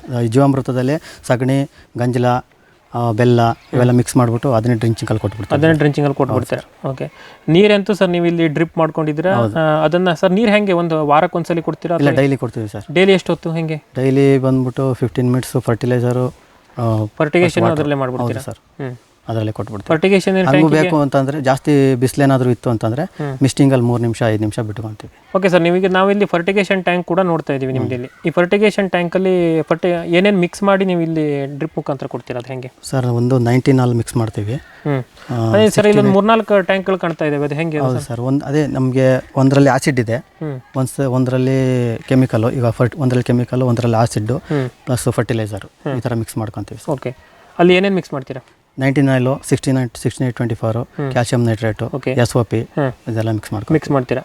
Acid sir? ಅದು ಆಸಿಡ್ ಸಪ್ರೇಟಾಗಿ ಮಾಡ್ಕೊತೀವಿ. ಅಂದರೆ ಡ್ರಿಪ್ಪಲ್ಲಿ ಪಾಚಿ ಎಲ್ಲ ಕಟ್ಟಿಬಿಡ್ತದೆ ಅಂತ ಹೇಳ್ಬಿಟ್ಟು ಅದ್ರ ಜೊತೆಗೆ ಬಿಡಬೇಕು. ಅದು ಹೆಂಗೆ ವಾರಕ್ಕೆ ಒಂದ್ಸಲ ಕ್ಲೀನ್ ಮಾಡ್ತೀರಾ ಅಥವಾ ಹೆಂಗೆ ಅದು? ಸರ್, ಇಲ್ಲ, ದಿನ ಆಸಿಡ್ ಬಿಡ್ತೀವಿ. ಅದೇನು ಫಾಸ್ಫರಿಕ್ ಆಸಿಡ್? ಅಲ್ಲ ಸರ್, ನೈಟ್ರಿಕ್ ಆಸಿಡ್ ಹಾಕ್ತೀರಾ? ಡೈಲಿ ಬಂದ್ಬಿಟ್ಟು ಫರ್ಟಿಲೈಸರಲ್ಲಿ ಮಾಮೂಲಿ ಡ್ರಿಪ್ಪಲ್ಲಿ ಬಿಟ್ಬಿಡ್ತೀವಿ. ಓಕೆ. ಡೈಲಿ ಬಿಡ್ತೀರಾ ಒಂದ್ಸಲ? ಹಾಂ ಸರ್. ಒಂದ್ಸಲ ಫರ್ಟಿಲೈಸರ್ ಡೈಲಿ ಬಿಡಬೇಕು. ಒಂದ್ಸಲ ಅಲ್ಲ, ಫರ್ಟಿಲೈಸರ್ ಡೈಲಿ ಬಿಡ್ತೀರಾ? ಆಸಿಡ್ ಟ್ವೈಸು 3 ವೀಕ್ಲಿ ಟ್ವೈಸು, ಇಲ್ಲ 2 ಸಲ, ವಾರಕ್ಕೆ 1-2 ಅಥವಾ 3 ಸಲ ಕೊಡ್ತೀರಾ ಅಷ್ಟೇ? ಓಕೆ. ಸರ್, ಈಗ ಇದಕ್ಕೆ ಬಂದರೆ ನಿಮ್ದು ಈಗ ಇದಕ್ಕೆ ಯಾವುದ್ರಲ್ಲಿ ನಮ್ಮ ಗುಲಾಬಿಯಲ್ಲಿ ಮೇನ್ ಆಗಿ ಪಿಂಚಿಂಗ್ ಅಂತ ಬರುತ್ತೆ. ಅದನ್ನು ಗಿಡ ನಾಟಿ ಮಾಡಿ ಎಷ್ಟು ದಿವಸ ಆದಮೇಲೆ ನೀವು ಪ್ರಾರಂಭ ಮಾಡ್ತೀರಾ? ಸರ್, 1.5 ಮಂತ್ ಮೇಲೆ ಬರೋದು. ಅದು 1.5 ತಿಂಗಳವರೆಗೆ ಅದು ಹೆಂಗಿರುತ್ತೋ ಹಾಗೆ ತನ್ನಷ್ಟೇ ತಾನೇ ಬೆಳಿಲಿಕ್ಕೆ ಬಿಡ್ತೀರಾ? ಆನಂತರ ಪಿಂಚಿಂಗು, ಡಿ ಶೂಟಿಂಗ್ ಅದೆಲ್ಲ ಇರುತ್ತೆ. ಪಿಂಚಿಂಗ್ ಅಂದ್ರೆ ಅದು ಹೆಂಗೆ ಮಾಡ್ತೀರಾ? ಈ ಥರ ಸೈಡ್ ಇದೆಲ್ಲ ಈ ಥರ ಸೈಡಲ್ಲಿ ಇರೋದು ಮಾಡಬೇಕು. ಪಿಂಚಿಂಗ್ ಅದು ಏನಕ್ಕೆ ಮಾಡಬೇಕು ಸರ್, ಅದ್ರ ಉದ್ದೇಶ ಏನು? ಸರ್ ಉದ್ದೇಶ ಅಂದರೆ ಈ ಮೊಗ್ಗು ಬೆಳೆಯಲಿಕ್ಕೆ ಬಿಡಲ್ಲ ಸರ್. ಮೊಗ್ಗು ಬೆಂಡಾಗುತ್ತೆ, ದಪ್ಪ ಆಗಲ್ಲ. ಈ ಸೈಡಲ್ಲಿ ಇರೋದಲ್ಲ ಅದ್ರ ಲೆವೆಲ್ಗೆ ಬಂದ್ಬಿಟ್ಟು ದಪ್ಪ ಆಗ್ಬಿಟ್ರೆ ಇದ್ರ ನಮಗೆ ಕ್ವಾಲಿಟಿ ಸಿಗೋದಿಲ್ಲ ಸರ್. ಸಿಗೋದಿಲ್ಲ, ಅದೊಂದು ನಿಜ. ಆಮೇಲೆ ಇಲ್ಲಿ ಪ್ರಾರಂಭದಲ್ಲಿ ಕೆಳಗಡೆ ಇರೋ ಇದನ್ನೆಲ್ಲ ಕಟಿಂಗ್ ಮಾಡಿದ್ದೀರಾ ಸರ್, ಅದು ಏನಕ್ಕೆ ಮಾಡ್ತಿರೋದು? ಈ ಸೈಡ್ ರೆಂಬೆಗಳನ್ನೆಲ್ಲ ಕಟಿಂಗ್ ಮಾಡಿರ್ತೀರ. ಇದು ರೆಂಬೆಗಳು ಅಂತಂದರೆ ಇದು ಒಂದೇ ಸ್ಟೆಮ್ ಇರುತ್ತೆ ಸರ್. ಬೇರೆದೆಲ್ಲ ಮಾಡಲಿಲ್ಲ ಅಂತಂದರೆ ಅದು ಅದ್ರ ಜೊತೆಗೆ ಬರುತ್ತೆ ಸರ್. ಓಕೆ, ಈಗ ಪ್ರಾರಂಭದಲ್ಲಿ ಅದಕ್ಕೆ ಒಂದು ಗಿಡದಲ್ಲಿ ನೀವು ಒಂದು ನಾಟಿ ಮಾಡಿ ಏನೊಂದು ಸಿಂಗಲ್ ನಾಟಿ ಮಾಡಿರ್ತೀರಲ್ವ ಗಿಡನ, ಅದಕ್ಕೆ ಎಷ್ಟು ಮೇನ್ ಇದನ್ನು ಹೋಗ್ಲಿಕ್ಕೆ ಬಿಡ್ತೀರಾ ಸರ್? ಒಂದೇ ಬಿಡ್ತೀವಿ, ಫಸ್ಟ್ ಟೈಮ್ ಒಂದೇ ಬರೋದು ಸರ್. ಆಮೇಲೆ ಒಂದು ಸ್ಟೆಮ್ ತೊಗೊಂಡ್ರೆ 2 ಕಡೆ ಬರುತ್ತೆ, ತಿರುಗಿ ಮತ್ತೆ 2 ಸ್ಟೆಮ್ ಬರುತ್ತೆ ಅದರೊಳಗೆ. 2 ಸ್ಟೆಮ್ ಬರುತ್ತೆ. ಹಾಂ ಸರ್, ಅದನ್ನು ಬೆಳಿಲಿಕ್ಕೆ ಬಿಡ್ತೀರಿ? 2 ಬಿಡ್ತೀವಿ. ಓಕೆ, ಈಗ ಪಿಂಚಿಂಗ್ ಅದು ಎಷ್ಟು ದಿನಕ್ಕೊಮ್ಮೆ ಮಾಡ್ತೀರಾ ಹೆಂಗೆ ಸರ್? ಸರ್ ಇವಾಗ ಮೊಗ್ಗು ಮೇಲೆ ಅದು ಮೊಗ್ಗು ಒಂದೇ ತುದಿ ಚಿವುಟೋದು ಅಂತೀವಿ. ಹಾಂ ಸರ್, ತುದಿ ಚಿವುಟೋದು. ಸ್ಟೆಮ್ ಒಂದೇ ಇದ್ದರೆ ಅದರಲ್ಲಿ ಒಂದ್ಸಲ ಚಿವುಟಿದ್ರೆ ಮತ್ತೆ ಬರೋದಿಲ್ಲ ಸರ್. ಇನ್ನೊಂದು ಸ್ಟೆಮ್ಮಲ್ಲಿ ಮತ್ತೆ ಅದು ಹೊಸ ಸ್ಟೆಮ್ ತಿರ್ಗಾ ಬಂದಾಗ ಸ್ಟಾರ್ಟ್ ಆಗುತ್ತೆ. ಅದು ಎಷ್ಟು ದಿವಸಕ್ಕೊಮ್ಮೆ ಬರುತ್ತೆ ಹೆಂಗೆ ಸರ್? ಈಗ ಒಂದು ಸ್ಟೆಮ್ ಹೂವು ಬೇಕು ಅಂತಂದ್ರೆ 40 ದಿವಸ ವೆಯ್ಟ್ ಮಾಡಬೇಕು ಸರ್ ನಾವು. ಒಂದು ಮೊಗ್ಗು ಹೂವು ಆಗಲಿಕ್ಕೆ 40 ದಿವಸ ಬೇಕು. 40 ದಿವಸದಲ್ಲಿ ಸರಿ, ಅಂದರೆ ನಿಮಗೆ ಫಸ್ಟ್ ಒಂದು ಹೋಗಿ ಬರಲಿಕ್ಕೆ 40 ದಿವಸ ಬೇಕು ಸರ್. ಮತ್ತೆ ಇದನ್ನು ಕಟ್ ಮಾಡಿದಾಗ 2 ಸ್ಟೆಮ್ ಬರುತ್ತೆ, 2 ಹೂವು ಬರುತ್ತೆ. ಆ 2 ಹೂವದಲ್ಲಿ ನಾವು ಪಿಂಚಿಂಗು ಡಿ ಶೂಟಿಂಗ್ ಮಾಡ್ಕೊಬೇಕು, ಅದು ಮತ್ತೆ ಬರೋದಿಲ್ಲ ಸರ್. ಈಗ ಡಿ ಶೂಟಿಂಗ್ ಅಂದರೆ ಅದು ಅದರಲ್ಲಿ ಮೊಗ್ಗಲ್ಲಿ ಕೆಳಗಡೆ ಇರುತ್ತೆ ಸರ್. ಈಗ ಒಂದು ಕಟಿಂಗ್ ಆದಮೇಲೆ, ಹಾಂ ಸರ್, ಹೂವು ಕಟಿಂಗ್ ಆದಮೇಲೆ ಅದನ್ನು ಕಟ್ ಮಾಡಿಬಿಡ್ತೀರಾ ಹೆಂಗೆ ಅದು ಆ ತುದಿಯನ್ನು? ಸರ್ ಇಲ್ಲ, ಈಗ ಒಂದು ಸ್ಟೆಮ್ ಕಟ್ ಮಾಡ್ತೀವಲ್ಲ ಅದರಲ್ಲಿ 2 ಬರುತ್ತೆ ಸರ್. 2 ಆಗುತ್ತೆ, ಅದು 2 ಆಗುತ್ತೆ. ಅದನ್ನ ಕಟ್ ಮಾಡಲ್ಲ, ಹಂಗೆ ಬೆಳಕ್ ಬಿಡ್ತೀರಿ. ಅದರಿಂದ ಮತ್ತೆ ಒಂದೊಂದು ಹೂ ಬರುತ್ತೆ ನಿಮಗೆ. ಮತ್ತೆ ಅದನ್ನ ಕಟ್ ಮಾಡಿದ್ರೆ ತಿರ್ಗಿ ಮತ್ತೆ 2 ಡಬಲ್, ಈ ಕಡೆ 2 ಆ ಕಡೆ 2 ಮಲ್ಟಿಪ್ಲೈ ಆಗುತ್ತೆ ಸರ್. ಸರ್, ಈಗ ಈ ಗಿಡನ ಪ್ಲಾಂಟಿಂಗ್ ಆದಮೇಲೆ 30 ದಿವಸ ಏನು ನಾವು ಪ್ಲಾಂಟಿಂಗ್ ಮಾಡಿರ್ತೀವಿ ಅಲ್ಲಿವರೆಗೆ ನೀವು ಏನೂ ಮಾಡಲ್ಲ ಅಂತೇಳಿ ಹೇಳಿದ್ರಿ. ಅದು ಹೇಗೆ ಬೆಳೆಯುತ್ತೋ ಆ ಥರ ಬೆಳಿಲಿಕ್ಕೆ ಬಿಡ್ತೀವಿ ಅಂತ. ಆ ನಂತರ ಇದರಲ್ಲಿ ಏನಾದರೂ ಸ್ಪೆಷಲ್ ಪ್ರಾಕ್ಟೀಸ್ ಏನಾದರೂ ನೀವು ತಗೋತೀರಾ ಹೆಂಗೆ? ಇದು 2 ವೀಕ್ಸ್ ಆದಮೇಲೆ ಸ್ಟೆಮ್ಮಲ್ಲಿ ಇರ್ತಲ್ಲ ಸರ್, ಚೆನ್ನಾಗಿರೋ ಸ್ಟೆಮ್ಮು ಸ್ವಲ್ಪ ಸ್ಟ್ರಾಂಗ್ ಆಗಿರ್ತದೆ, ಅದನ್ನ ಬೆಂಡಿಂಗ್ ಮಾಡಿಬಿಡ್ತೀವಿ. ಯಾಕೆ ಬೆಂಡಿಂಗ್ ಮಾಡ್ತೀವಿ? ಅಥವಾ ಬೆಂಡಿಂಗ್ ಅಂದ್ರೆ ಏನು? ಬೆಂಡಿಂಗ್ ಅಂತಂದರೆ ಬೆಂಡ್ ಮಾಡೋದು, ಫುಲ್ ಅದು ಸ್ಟೆಮ್ ಇರುತ್ತಲ್ಲ ಸ್ಟೆಮ್ನ ಬೆಂಡ್ ಮಾಡೋದು. ನಂತರ ಸ್ಟೆಮ್ ಇದು ಸೂಟ್ಸ್ ಹೊಸ ಸೂಟ್ ಬರುತ್ತಲ್ಲ, ಅದರಿಂದ ಹೊಸ ಶೂಟ್ ಬರುತ್ತೆ. ಹೌದು ಸರ್, ಮತ್ತೆ ಚೆನ್ನಾಗಿರೋ ಸೂಟ್ಗಳು ಬರ್ತವೆ. ಇದ್ರೊಳಗೆ ಮತ್ತೆ ವೀಕ್ ಆಗಿರೋದನ್ನ ನಾವು ಅದನ್ನ ಇದು ಮಾಡೋದಿಲ್ಲ, ಬೆಂಡಿಂಗ್ ಮಾಡಲ್ಲ. ಚೆನ್ನಾಗಿರೋದನ್ನ ಬೆಂಡ್ ಮಾಡ್ಬಿಡ್ತೀವಿ. ಬೆಂಡ್ ಮಾಡಿದಾಗ ಮತ್ತೆ ಹೊಸ ಸೂಟ್ಗಳು ಬರ್ತವೆ. ಆ ಹೊಸ ಸೂಟಿಂದ ನಾವು ಪ್ರೊಡಕ್ಷನ್ ತಗೊಂತೀವಿ. ಮತ್ತೆ ಆ ಬೆಂಡಿಂಗ್ ಮಾಡೋದ್ರಿಂದ ಹೊಸ ಶೂಟಿಗೆ ಏನಾದರೂ ಪ್ರಯೋಜನ ಇದೆಯಾ? ಹೌದು ಸರ್, ಈಗ ಇದರಲ್ಲಿ ಅಂದರೆ ಫುಡ್ ಎಲ್ಲ ಅದಕ್ಕೆ ಚೆನ್ನಾಗಿ ಸಿಗುತ್ತೆ ಸರ್. ಅಂದರೆ ಈ ಬೆಂಡಿಂಗ್ ಮಾಡಿರೋದಕ್ಕೆ ಆಹಾರ ಏನೂ ಹೋಗಲ್ಲ. ಯಾವ್ದು ವೀಕ್ ಇದೆಯೋ ಶೂಟ್ಗಳು ಅದಕ್ಕೆ ಆಹಾರ ಮತ್ತೆ ಹೊಸ ಶೂಟ್ ಬರುತ್ತೆ, ಹೊಸ ಶೂಟ್ ಬರುತ್ತೆ, ಅದು ಚೆನ್ನಾಗಿ ಅದಕ್ಕೆ ಆಹಾರ ಸಪ್ಲೈ ಆಗುತ್ತೆ. ಅವಾಗ ಅದು ಚೆನ್ನಾಗಿ ಹಳೆವೆ ಯಾವ್ದು ಇರುತ್ತೆ ಕೆಳಗಡೆ ಅವನ್ನೆಲ್ಲ ಪಿಂಚಿಂಗು ಇದು ಮಾಡಿಬಿಡ್ತೀವಿ. ಆಮೇಲೆ ಅದು ಪಿಂಚಿಂಗ್ ಮಾಡೋದ್ರಿಂದ ನಿಮಗೆ ಬ್ರಾಂಚಸ್? ಹಾಂ ಸರ್, ಇವಾಗ ನಾವು ಬೆಂಡ್ ಮಾಡ್ತೀವಲ್ಲ, ಬೆಂಡ್ ಮಾಡಿದ್ಮೇಲೆ 2 ಸೋಟು 3 ಸೋಟು ಬರುತ್ತೆ. ಯಾವ ಸ್ಟ್ರಾಂಗ್ ಆಗಿರ್ತವೆ ಅದ್ರ ಮೇಲೆ ತಿರ್ಗಾ ಮತ್ತೆ ಅದನ್ನು ಪಿಂಚಿಂಗ್ ಮಾಡಿಬಿಡ್ತೀವಿ. ಒಂದ್ಸರಿ ಫಸ್ಟ್ ಟೈಮ್ ನಾವು ಪ್ರೊಡಕ್ಷನ್ ತಗೊಳೋದಿಲ್ಲ, ಫಸ್ಟ್ ಟೈಮ್ ಪಿಂಚಿಂಗ್ ಮಾಡಿಬಿಡ್ತೀವಿ. ನೆಕ್ಸ್ಟು ಅದರಿಂದ 5 ಲೀಫ್ಗೆ ಕಟ್ ಮಾಡ್ತೀವಿ. 5 ಲೀಫ್ಗೆ ಲೀಫ್ ಇರುತ್ತೆ, ಒಂದು 5 ಎಲೆ ಕಟ್ ಮಾಡಿಬಿಟ್ರೆ ಅದರಿಂದ ಮತ್ತೆ ಮೊಗ್ಗು ಬರುತ್ತೆ, ಸ್ಟೆಮ್ ಬರುತ್ತೆ. ಸ್ಟೆಮ್ಮಲ್ಲಿ ಪ್ರೊಡಕ್ಷನ್ ತಗೊತೀವಿ ನಾವು. ಮತ್ತೆ ತಿರ್ಗಾ ಅದನ್ನು 3 ಎಲೆ ಕಟ್ ಮಾಡಿಬಿಟ್ಟು ಮತ್ತೆ ತಿರ್ಗಾ ಪ್ರೊಡಕ್ಷನ್ ತಗೊತೀವಿ, ಆ ಥರ. ಓಕೆ ಸರ್, ಈಗ ನಾವಿಲ್ಲಿ ನೋಡ್ತಾ ಇದ್ದೀವಿ, ಇದಕ್ಕೆಲ್ಲ ಒಂದು ರೀತಿ ನೀವು ಬಿಳಿ ಕ್ಯಾಪ್ ಹಾಕಿದ್ದೀರಾ? ಹಾಂ ಸರ್, ಜಾಲರಿ ಟೈಪ್ ಇರೋದು. ಅದು ಏನಕ್ಕೆ ಸರ್? ಅದು ಬೇಗ ಮೊಗ್ಗು ಅರಳಬಾರ್ದು ಅಂತ ಹೇಳ್ಬಿಟ್ಟು ಸರ್. ಅದು ಯಾವಾಗ ಹಾಕ್ತೀವಿ ಸರ್ ನಾವು? ಸರ್, ಮೊಗ್ಗು ಕಲರ್ ಕಾಣುತ್ತೆ, ಮೀಡಿಯಂ ಸಣ್ಣ ಅಂದರೆ ಮೊಗ್ಗು ಜಸ್ಟ್ ಬರ್ತಾ ಇರಬೇಕು ಸರ್. ಈ ಥರ ಮೊಗ್ಗುಗೆಲ್ಲ ಹಾಕಂಗಿಲ್ಲ, ಸ್ವಲ್ಪ ಕಲರ್ ಬರುತ್ತೆ ಸರ್. ಅದು ನೋಡಿ ಅಲ್ಲ ಸರ್, ಅಲ್ಲಿ ಕಲರ್ ಬಂದಿದೆ. ಆ ಕಲರ್ ಬಂದ ತಕ್ಷಣ ಹಾಕ್ತೀವಿ ಸರ್. ಇದು ಹಾಕೋದ್ರಿಂದ ಯಾಕಂದ್ರೆ ಬೇಗ ಮೊಗ್ಗು ಅರಳೋದಿಲ್ಲ. ಮತ್ತೆ ಈಗ ಸೈಜ್ ಬರುತ್ತೆ, ಬಡ್ ಸೈಜು ಚೆನ್ನಾಗಿ ಬರುತ್ತೆ. ಅದು ಬಡ್ ಸೈಜ್ ಬೇಗ ಅರಳೋದಿಲ್ಲ, ಆ ಬಡ್ ಕ್ಯಾಪ್ ಹಾಕ್ಲೇಬೇಕು ಸರ್.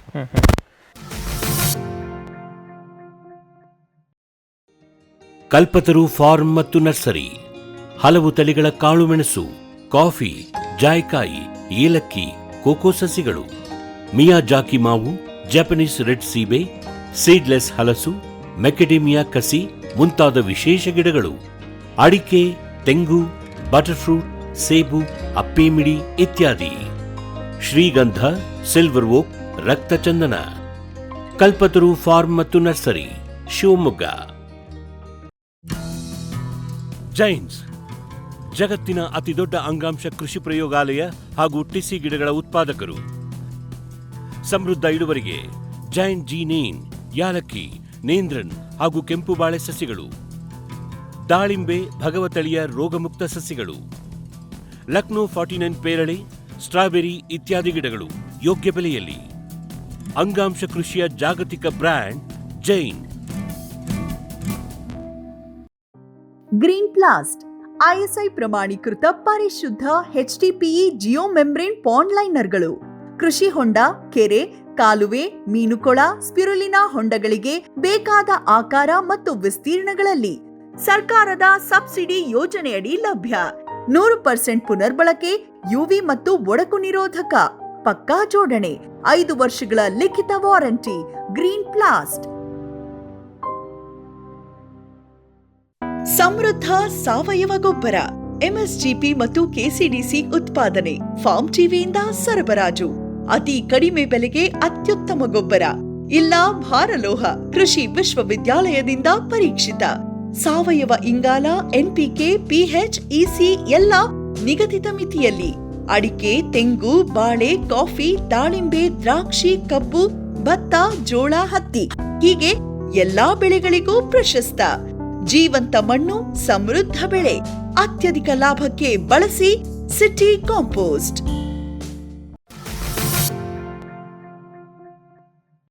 ಸರ್, ಈಗ ಈ ಗುಲಾಬಿಗೆ ಇದಕ್ಕೆ ಬಂದರೆ ನೀವು ಇದಕ್ಕೆ ಫೋಲಿಯಾರ್ ನ್ಯೂಟ್ರಿಷನ್ ಅಥವಾ ಸ್ಪ್ರೇಯಿಂಗ್ಸು, ಈಗ ಪೋಷಕಾಂಶಗಳನ್ನು ಎಲೆಯ ಮುಖಾಂತರ ಕೊಡೋದೇನಾದರೂ ಸಿಂಪರಣೆ ಮಾಡ್ತೀರಾ? ಹೇಗೆ? ಸ್ಟೆಮ್ ಲೆಂತ್ ಬಂದ್ಬಿಟ್ಟು 16/24 ಕೊಡ್ತೀವಿ. ಸ್ಟೆಮ್ ಲೆಂತ್ ಉದ್ದ ಆಗುತ್ತೆ. Stem length sir. MC extra ಅಂತ ಬಂದ್ಬಿಟ್ಟು ಬಡ್ ಸೈಜ್ಗೆ ಎಲೆಗಳು ಚೆನ್ನಾಗಾಗೋದಕ್ಕೆ ಕೊಡ್ತೀರಾ? ಹೌದು. ಓಕೆ ಸರ್, ಇದಾದಮೇಲೆ ಈಗ ಇನ್ನು ರೋಗ ಮತ್ತು ಕೀಟ ಯಾವುದಾದ್ರೂ ಬರುತ್ತೆ? ಹೆಂಗೆ ಸರ್? ಮೈಟ್ಸ್ ಬರುತ್ತೆ. ಬರುತ್ತೆ. ಅದು ಕೀಟಗಳಾಯಿತು. ಇನ್ನು ರೋಗ ಪೌಡ್ರಿ ಮಿಲ್ಡ್ಯೂ ಬರುತ್ತೆ. ಡೌನಿ ಮಿಲ್ಡ್ಯೂ ಅದು ಬರುತ್ತೆ. ಅದಕ್ಕೆಲ್ಲ ಈಗ ಕಂಟ್ರೋಲ್ ಹೆಂಗೆ ಮಾಡ್ತೀರಾ ಸರ್? ಸರ್, ಮೈಟ್ಸ್ಗೆ ಬಂದ್ಬಿಟ್ಟು ಅಬ್ಯಾಸಿನ್ ಅಂತ ಬರುತ್ತೆ. ಅದು ಸ್ಪ್ರೇ ಮಾಡಿ. ಎಷ್ಟು ಮಿಲಿ ಹಾಕ್ತೀರಾ ಸರ್? 0.4 ml per ಲೀಟರ್ ಹಾಕ್ತೀವಿ. ಆಮೇಲೆ ಕ್ಯಾಟರ್ ಪಿಲ್ಲರ್ಗೆ ಬಂದ್ಬಿಟ್ಟು ಕ್ಯಾರಾತಿನ್ ಹಾಕ್ತೀವಿ. ಕ್ಯಾರಾತಿನ್? ಹಾಂ ಸರ್. ಅದು ಎಷ್ಟು ml? 0.4 ml. 0.4 ml. ಆಮೇಲೆ ತ್ರಿಪ್ಸಿಗೆ ವಿಡಿ ಗ್ರೀನ್ ಪಾತ್ ಅಂತ ಇದೆ, ಅದು ಹಾಕ್ತೀವಿ. ಅದು 0.4 ml. ಓಕೆ. ಅದನ್ನು ಈಗ ತ್ರಿಪ್ಸು ಮೈಟ್ಸು ಇದಕ್ಕೆಲ್ಲ ನೀವು ಎಷ್ಟು ದಿನಕ್ಕೊಮ್ಮೆ ಸ್ಪ್ರೇ ಮಾಡ್ತೀರಾ ಅಥವಾ ಹೆಂಗೆ? ಅದು ರೋಗ ಇದ್ದರೆ ಮಾತ್ರ ಸ್ಪ್ರೇ ಮಾಡ್ತೀವಿ, ಇಲ್ಲಾಂದ್ರೆ ಏನಿರಲ್ಲ. ಈಗ ವೀಕ್ಲಿ ಒಂದ್ಸಲ ಡೈಲಿ ಸ್ಕೌಟಿಂಗ್ ಮಾಡ್ತೀವಿ. ಡೈಲಿ ಚೆಕ್ ಮಾಡಿದಾಗ ಏನಾದರೂ ಇದ್ರೆ ನಮಗೆ ಗೊತ್ತಾದರೆ ಆ ಸ್ಪಾಟಲ್ಲಿ ಏನಿದೆ, ಇಲ್ಲಿ ಸ್ಪಾಟ್ ತಗೋಬೇಕಾ ಸ್ಪಾಟ್ ತೊಗೊತೀವಿ, ಇಲ್ಲ ಫುಲ್ ಇದ್ರೆ ಫುಲ್ ತೊಗೊತೀವಿ. ಅಥವಾ ಈ ಸಾಲಿಗೆ ಒಂದು ಸಾಲಿಗೆ ಬಂದಿದೆ ಅಂತ ಅದರ ಆಜು ಬಾಜು ಸಾಲಲ್ಲೆಲ್ಲ ಇಮಿಡಿಯೇಟ್ ಸ್ಪಾಟ್ ಸ್ಪ್ರೇ ಮಾಡ್ತೀರಾ? ಈಗ ರೋಗಕ್ಕೆ ಬಂದರೆ ಈಗ ನೀವು ಹೇಳಿದ್ರೆ ಇದು ಏನಂದರೆ ಅದಕ್ಕೆ ಅಲ್ಲಿ ಲೀಪ್ ಸ್ಪಾಟ್ ಬರುತ್ತೆ. ಹೌದು. ಆ ಥರದ್ದು ಪೌಡ್ರಿ ಮಿಲ್ಡ್ಯೂ, ಡೌನಿ ಮಿಲ್ಡ್ಯೂ, ಅದಕ್ಕೆಲ್ಲ ಏನೇನು ಸ್ಪ್ರೇ ಮಾಡ್ತೀರಾ? ಪೌಡ್ರಿ ಮಿಲ್ಡ್ಗೆ ಬಂದ್ಬಿಟ್ಟು ಕ್ಯಾರಾತಿನು, ನಟಿವೋ ಸ್ಪ್ರೇ ಮಾಡ್ತೀವಿ. ಓಕೆ. ಅದು ಎಷ್ಟು ml? 0.4 ml, 0.5 ml. ಇದನ್ನೆಲ್ಲ ಏನು ಸ್ಪ್ರೇ ಏನು ಮಷಿನ್ ಇದೆ ನಿಮ್ಮದು? ಹೆಂಗೆ ಮ್ಯಾನ್ಯುವಲಿ ಮಾಡ್ತೀರಾ? ಮ್ಯಾನ್ಯುವಲಿ ಏನಿಲ್ಲ, ಅಂದರೆ ಮ್ಯಾನ್ಯುವಲಿ ಅಂದರೆ ಪೈಪು ನಾವು ಅಲ್ಲಿ ಮಿಷಿನಲ್ಲಿ ಪವರ್ ಸ್ಪ್ರೇಯರ್ಸ್ ಇದೆಯಲ್ಲ, ಟ್ಯಾಂಕ್ ಇದೆಯಲ್ಲ, ಆ ಟ್ಯಾಂಕಲ್ಲಿ ರೆಡಿ ಮಾಡ್ಕೊತೀವಿ. 1000 ಲೀಟರ್ ತನಕ ರೆಡಿ ಮಾಡ್ಕೊಂಡು ಇಲ್ಲಿ ಪೈಪ್ಗಳು ಇಟ್ಕೊಂಡಿದ್ದೀವಿ. Roll pipe. ಆ ರೋಲ್ ಪೈಪಿಂದ ಇಬ್ರು ಇರ್ತಾರೆ, ಆ ಕಡೆ ಒಬ್ರು ಈ ಕಡೆ ಒಬ್ರು ಸ್ಪ್ರೇ ಮಾಡಿ. ಅದೇನು ಪವರ್ ಸ್ಪ್ರೇಯರ್? ಅದು ಪವರ್ ಸ್ಪ್ರೇಯರ್. ಹೌದು. ಎಲ್ಲ ಹೊಡ್ಕೊಂಡು ಹೋಗ್ಬಿಡ್ತಾರೆ ಅವ್ರು ಮ್ಯಾನ್ಯುವಲಿ. Okay sir. ಈಗ ಇದನ್ನು ಇನ್ನು ಹಾರ್ವೆಸ್ಟಿಂಗಿಗೆ ಅಂತ ಬಂದರೆ, ಈಗ ಮೊಗ್ಗು ಅರಳಿದ ಎಷ್ಟು ದಿವಸಕ್ಕೆ ನೀವು ಅದನ್ನು ಕಟಾವು ಮಾಡ್ತೀರಾ? ಒಂದು ಸ್ಟೆಮ್ ಬರೋದಕ್ಕೆ 40 ದಿವಸ ಬೇಕು. ಸ್ಟೆಮ್ ಬರೋದಕ್ಕೆ ಹೂವು ಆಗಬೇಕು ಅಂದ್ರೆ 40 ದಿವಸ ಬೇಕು.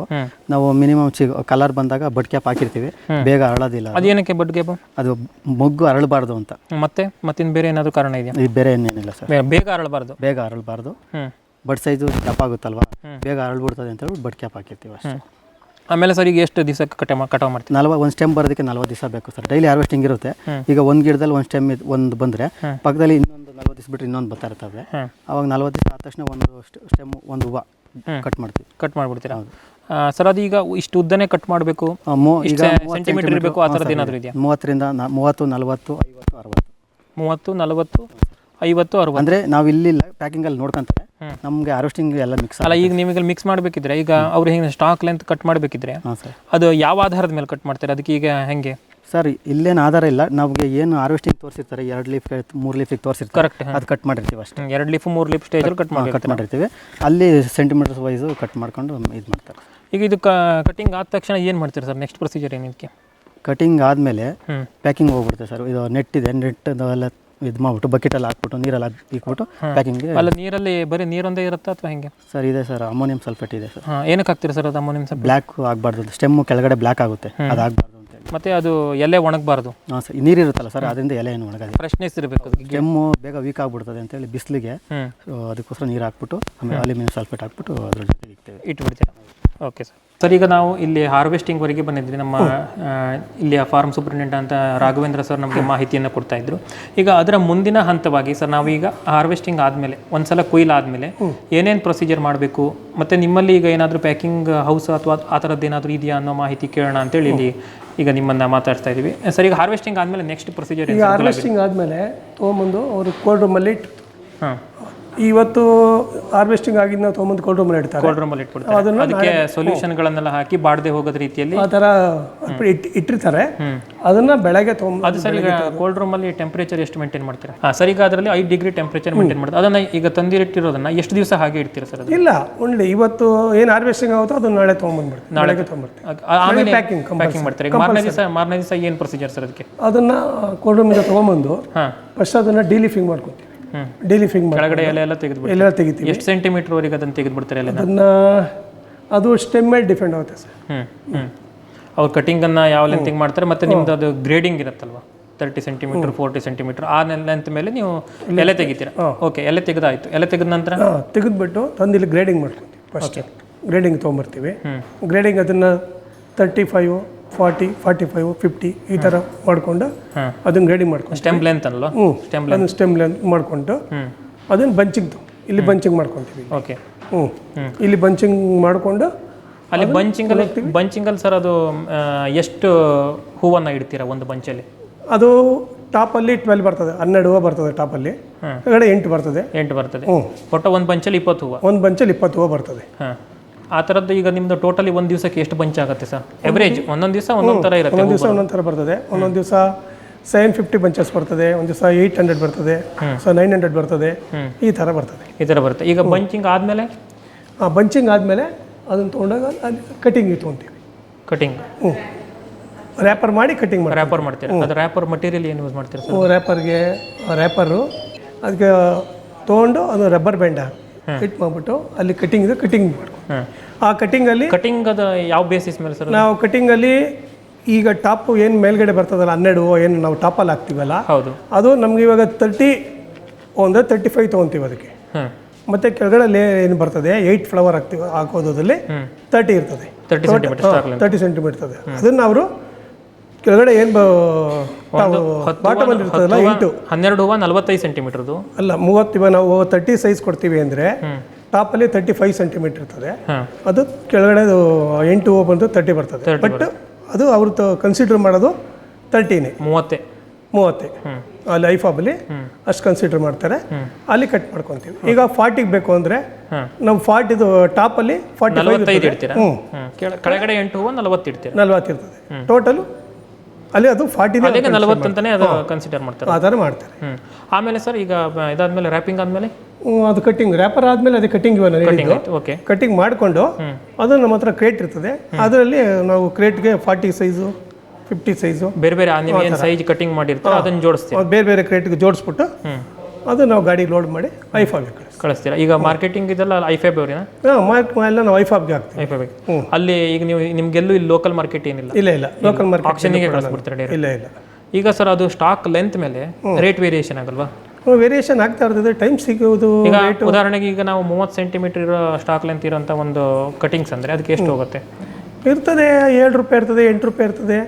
ಸರಿ, ಈಗ ನಿಮ್ಗೆ ಮೋಸ್ಟ್ಲಿ ಅವರು ಹೋಲ್ಸೇಲ್ ಆಗಿ ಬಂಚಿಗೆ ಒಂದು ಇಷ್ಟು ಅಂತ ಕೊಡ್ತಾರೆ? ಇಲ್ಲ, ಮೆಜರ್ಮೆಂಟ್ 30ಗೆ ಇಷ್ಟು, 40ಗೆ ಇಷ್ಟು, 50ಗೆ ಇಷ್ಟು ಅಂತ. ಎಷ್ಟಿದೆ ಸರ್ ಈಗ ಪ್ರೆಸೆಂಟ್ ಇವತ್ತಿನ ರೇಟ್ ಹೆಂಗಿದೆ? ಈಗ ಪ್ರೆಸೆಂಟ್ ಇದೆ 12 ರೂಪಾಯಿ ಇದೆ, 14 ರೂಪಾಯಿ ಇದೆ, 10 ರೂಪಾಯಿ ಇರ್ತದೆ.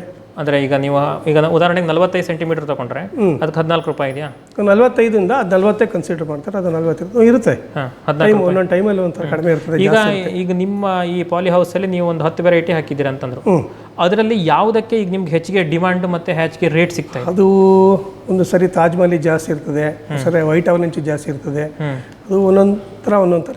ಈಗ ಉದಾಹರಣೆಗೆ ಸರ್ ಈಗ ಸೀಸನ್ ಬರುತ್ತಲ್ವಾ, ಸೀಸನ್ನಲ್ಲಿ ನಮಗೆ ಅದೇ ತಾಜ್ ಮಹಲ್ ಜಾಸ್ತಿ ಆಗೋದು, ರೆಡ್ ಅದಕ್ಕೆ ರೇಟ್ ಜಾಸ್ತಿ ಇರ್ತದೆ. ಓಕೆ, ಈಗ ಸರ್ ಈಗ ಒಂದು ಪಾಲಿ ಹೌಸನ್ನೇ ತಗೊಂಡ್ರೆ ಒಂದು ಪಾಲಿ ಹೌಸಿಂದ ಒಂದು ನಿಮಗೆ ಒಂದು ಸೀಸನ್ನಿಗೆ ಒಂದು ಎಷ್ಟು ಫ್ಲವರ್ ಸಿಗುತ್ತೆ ಸರ್? ಆ ಥರ ಏನಾದರೂ ಪರ್ ಡೇ ಒಂದು ಎಕರೆಗೆ 2,000-2,500 ಸಿಗ್ತದೆ. 2,500 ಸಿಕ್ಕಿದ್ರೆ ನಿಮಗೆ ಅದು ಸರಾಸರಿ ಎಷ್ಟು ಸಿಗುತ್ತೆ ಸರ್? ಈಗ ಒಂದು 10 ರೂಪಾಯಿ ಹಿಡಿಬೋದಾ? ಈಗ ಆ ಕಡೆ 30 ಸೆಂಟಿಮೀಟರ್ ಅದೇ ರೇಟ್ ವೇರಿಯೇಷನ್ ಆಗುತ್ತೆ. ಸರಾಸರಿ ಈಗ ಆ ಕಡೆ 45 ಸೆಂಟಿಮೀಟರ್ಗೆ ಒಂದು 2 ರೂಪಾಯಿ ಜಾಸ್ತಿ ಸಿಗುತ್ತೆ, ಈ ಕಡೆ ಇನ್ನು 30 ಸೆಂಟಿಮೀಟರ್ಗೆ ಒಂದು ಸ್ವಲ್ಪ ಕಡಿಮೆ ಸಿಗುತ್ತೆ. ಅದನ್ನು ಸರಾಸರಿ ತಗೊಂಡ್ರೆ ಒಂದು 10 ರೂಪಾಯಿ ಪರ್ ಫ್ಲವರ್ ಹಿಡಿಬೋದಾ ಒಂದು ಹೂವಿಗೆ? 10 ರೂಪಾಯಿ ಹಿಡಿಬೋದು. ಟೈಮ್ನಲ್ಲಿ ಕಡಿಮೆನೂ ಆಗುತ್ತೆ, ಟೈಮ್ನಲ್ಲಿ ಜಾಸ್ತಿನೇ ಆಗುತ್ತೆ. ಅದಿಷ್ಟೇ ಅಂತ ಹೇಳೋಕ್ಕಾಗೋದಿಲ್ಲ. ಥರ ಇರ್ತದೆ. ಈಗ ಒಂದು 2,500 ಹೂವು ಸಿಕ್ತಂದ್ರೆ ಒಂದು 10 ರೂಪಾಯಿ ಅಂತಂದರೆ ಒಂದು 25,000 ರೂಪಾಯಿ ಆಯಿತು ಒಂದು ಪಾಲಿಹೌಸಿಂದ. ಆಗ್ತದೆ, ಅದರಲ್ಲೂ ಆಗ್ತದೆ, ಒಂದ್ಸರಿ ಕಡಿಮೆ ಆಗುತ್ತೆ, ಅದು ರೇಟ್ ವೇರಿಯೇಷನ್ ಇದ್ದೇ ಇರುತ್ತೆ. ವೇರಿಯೇಷನ್ ಮೇಲೆ ಡಿಫ್ರೆಂಟ್. ಆ ಥರದ್ದು ಒಂದು 6 ಪಾಲಿಹೌಸ್ ಇದೆ ನಿಮ್ಮದು. 6 ಪಾಲಿಹೌಸಿಂದ ಒಂದು 2,500 ಒಂದು ದಿವಸಕ್ಕೆ ಹೂವು ಸಿಗ್ಬೋದಲ್ವ ಸರ್? ಒಂದು ಪ್ರತಿ ದಿವಸ ಸರಾಸರಿ ಸ್ವಲ್ಪ ಕಡಿಮೆ ಇರ್ತದೆ. ಸರಾಸರಿ ನಮಗೆ ಒಂದು ಎಕರೆಗೆ ಅದೇ ಹೇಳಿದ್ನಲ್ಲ, ಆ ಥರ ಸಿಗ್ತದೆ. ಒಂದು ಎಕರೆ ಒಂದ್ಸರಿ 2,000 ಸಿಗ್ತದೆ, ಒಂದ್ಸರಿ 1,500 ಸಿಗುತ್ತೆ. ಆ ಥರ ಒಂದೊಂದು ದಿವಸ 3,000 ಸಿಗ್ಬೋದು. ಆ ಥರ ಜಾಸ್ತಿ ವೇರಿಯೇಷನ್ ಸಿಗೋದಿಲ್ಲ. ಯಾಕಂದರೆ ನಾವು ಇವತ್ತು ಏನು ಹಾರ್ವೆಸ್ಟ್ ಮಾಡಿರ್ತೀವೋ ಅಲ್ಲಿಂದ ಅದು 52 ಡೇಸ್ ಒಳಗಡೆ ಆ ಥರ ಬರ್ತದೆ. ನಾವು ಒಂದೇ ಸಮಯ ಜಾಸ್ತಿನೂ ಆಗೋಲ್ಲ. ಏನು ಜಾಸ್ತಿ ಅಂದರೆ 300-400 ಫ್ಲವರ್ ಅಷ್ಟೇ. ಈಗ ನಾವು ಸರಾಸರಿ ಅಂತ ತಗೊಂಡ್ರೆ, ಈಗ ನಿಮ್ದು ಒಟ್ಟು 6 ಪಾಲಿಹೌಸಿಂದ ಒಂದು 2,500 ಹೂವು ಹಿಡಿದ್ರು 10 ರೂಪಾಯಿ ಅಂತ ಹಿಡಿದ್ರು ಒಂದು ದಿವಸಕ್ಕೆ ಒಂದು ಸರಾಸರಿ ಒಂದು ಕಾಲಿಂದ 1.5 ಲಕ್ಷ ರೂಪಾಯಿ ಸಿಗುತ್ತೆ. 10 ರೂಪಾಯಿ ಮಿನಿಮಮ್ ರೇಟ್ ವೇರಿಯೇಷನ್ ಇದ್ರೆ ಸರಾಸರಿ ಹಿಡಿದ್ಬಿಟ್ಟೆ 10 ರೂಪಾಯಿ. 14 ಇಲ್ಲ, ಈ ಕಡೆ ಕಡಿಮೆ ಆಗಿರೋದನ್ನಿಲ್ಲ. 6 ರೂಪಾಯಿ ಆಗ್ಬೋದು, ಅವಾಗ ಕಡಿಮೆ ಹೇಳಕ್ಕಾಗಲ್ಲ, ಕಡಿಮೆ. ನಾವು ಒಂದು ಕಾಲಿಂದ 1.5 ಲಕ್ಷ ರೂಪಾಯಿನ ಎಕ್ಸ್ಪೆಕ್ಟ್ ಮಾಡ್ಬೋದು ಅಂತ. ಓಕೆ ಸರ್, ಇಷ್ಟೊತ್ತು ನಮಗೆ ರಾಘವೇಂದ್ರ ಸರ್ ಇರ್ಬೋದು ಮತ್ತು ನೀವಿರ್ಬೋದು ಅಚ್ಚುಕಟ್ಟಾದ ಮಾಹಿತಿಯನ್ನು ಗುಲಾಬಿ ವಿಷಯದಲ್ಲಿ ನಮಗೆ ಕೊಟ್ಟಿದ್ದೀರಾ. ನಿಮಗೆ ನಮ್ಮ ವಾಹಿನಿಯ ಪರವಾಗಿ ಹಾಗೂ ಎಲ್ಲ ವೀಕ್ಷಕರ ಪರವಾಗಿ ಧನ್ಯವಾದಗಳು ಸರ್. ವೀಕ್ಷಕರೇ, ಇಷ್ಟು ಹೊತ್ತುವರೆಗೆ ನಮಗೆ ಶ್ರೀ ರಾಘವೇಂದ್ರ ಸರ್ ಇರಬಹುದು, ಹಾಗೆಯೇ ಶ್ರೀ ಶಿವಶಂಕರ್ ಸರ್ ಅವರು ಈ ಪಾಲಿಹೌಸ್ನಲ್ಲಿ ಗುಲಾಬಿ ಬೆಳೆಯನ್ನು ಹೇಗೆ ಬೆಳಿಬೇಕು, ಹಾಗೆಯೇ ಇವರು ಎಷ್ಟೆಲ್ಲ ವೆರೈಟಿಗಳನ್ನು ಇಲ್ಲಿ ಹಾಕಿದ್ದಾರೆ, ಅದರ ಜೊತೆಗೇ ಯಾವ ರೀತಿ ನಾವು ಇಲ್ಲಿ ಮಾರ್ಕೆಟ್ಗೆ ಒಯ್ಯಬೇಕು ಅಂತಂದರೆ ಪ್ಯಾಕಿಂಗ್ ಮಾಡಬೇಕು ಅನ್ನೋ ಎಲ್ಲ ಮಾಹಿತಿಯನ್ನು ನಮಗೆ ಸವಿವರವಾಗಿ ತಿಳಿಸಿದ್ದಾರೆ. ಈ ದಿವ್ಯಶಕ್ತಿ ಫಾರ್ಮ್ನ ಮಾಲೀಕರಾದಂತಹ ಶ್ರೀ ಕೆ ರಾವ್ ಅವರಿಗೂ ಹಾಗೂ ನಮಗೆ ಇಲ್ಲಿ ಪರಿಚಯ ಮಾಡಿಕೊಟ್ಟಂತಹ ಶ್ರೀ MR ಹೆಗಡೆ ಸರ್ ಅವರಿಗೂ ಕೂಡ ಧನ್ಯವಾದಗಳನ್ನು ಅರ್ಪಿಸುತ್ತಾ ಇವತ್ತಿನ ಸಂಚಿಕೆಯನ್ನು ಇಲ್ಲಿಗೆ ಮುಗಿಸ್ತಾ ಇದ್ದೀವಿ. ನಮಸ್ಕಾರ.